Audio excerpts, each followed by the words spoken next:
What if nothing you owned was ever truly thrown away? What if every single product was designed to last longer, to be repaired, reused, and eventually recycled, instead of just being dumped in a landfill?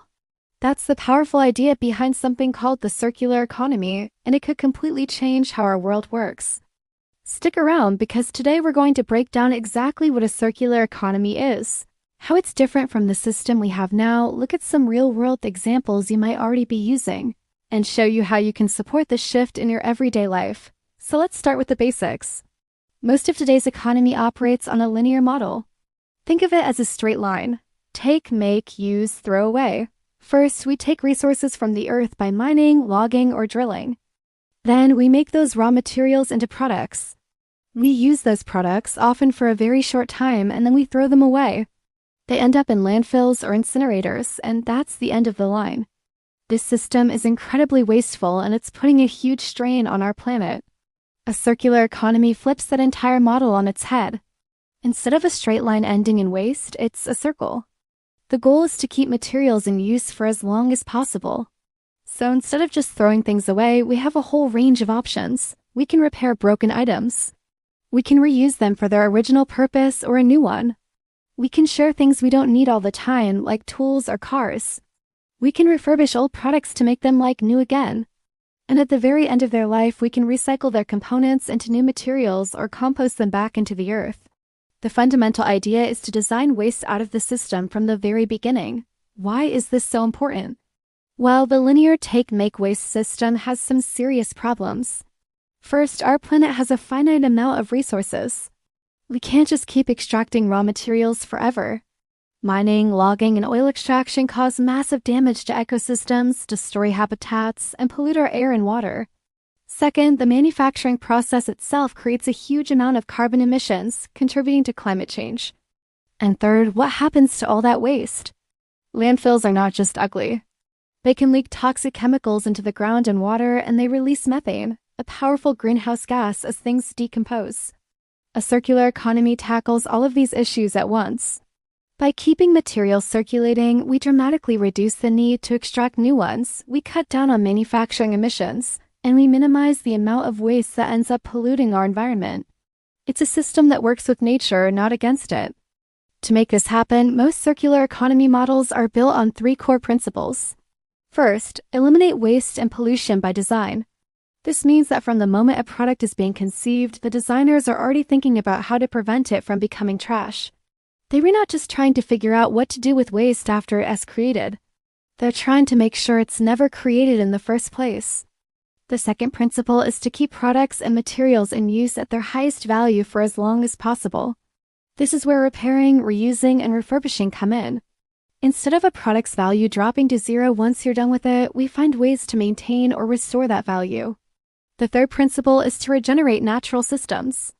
This means that instead of just taking from the earth, we actively work to improve it. A great example is composting, where food scraps are turned into nutrient-rich soil that helps new things grow.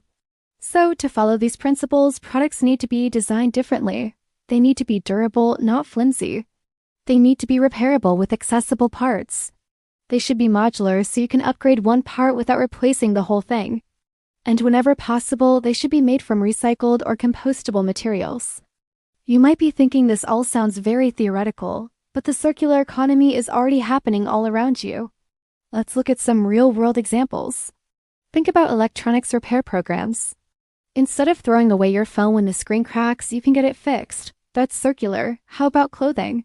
The rise of thrift stores, online resale marketplaces, and even clothing rental services are all part of this shift. They keep garments in use instead of sending them to the landfill after just a few wears. Or consider reusable packaging systems, where you might pay a small deposit for a container and get it back when you return it. Even composting your food scraps at home or through a city program is a perfect example of a circular action. You're taking waste and turning it into a valuable resource. Bike share programs reduce the need for everyone to own a car. Furniture made from reclaimed wood gives old materials a beautiful new life. Even those refillable soap and detergent stations you see at some grocery stores are a small but significant part of building a circular economy. They eliminate single-use plastic bottles, one refill at a time. It's not just individuals and small shops either. Big businesses are starting to see the benefits and are adopting circular models. For example, some companies now lease their products instead of selling them. Think of office equipment or even carpets. The company retains ownership, so they're responsible for maintenance, repair, and taking it back at the end of its life. This completely changes their incentives. They make more money when their products last longer and are easy to fix, not when they break and you have to buy a new one. Other companies are creating take-back programs where you can return your old items for them to be refurbished and resold. We're also seeing more companies offering spare parts directly to consumers, empowering us to do our own repairs. And of course, there is a huge push in designing packaging that is either reusable or made from recycled plastics, metals, and paper. This isn't just about being green. It's a smart business strategy for a future with limited resources. So how can you, as an individual, support this transition? You don't need to run a factory or redesign a product to make a huge difference. You can participate every single day. The easiest way is to buy secondhand whenever you can.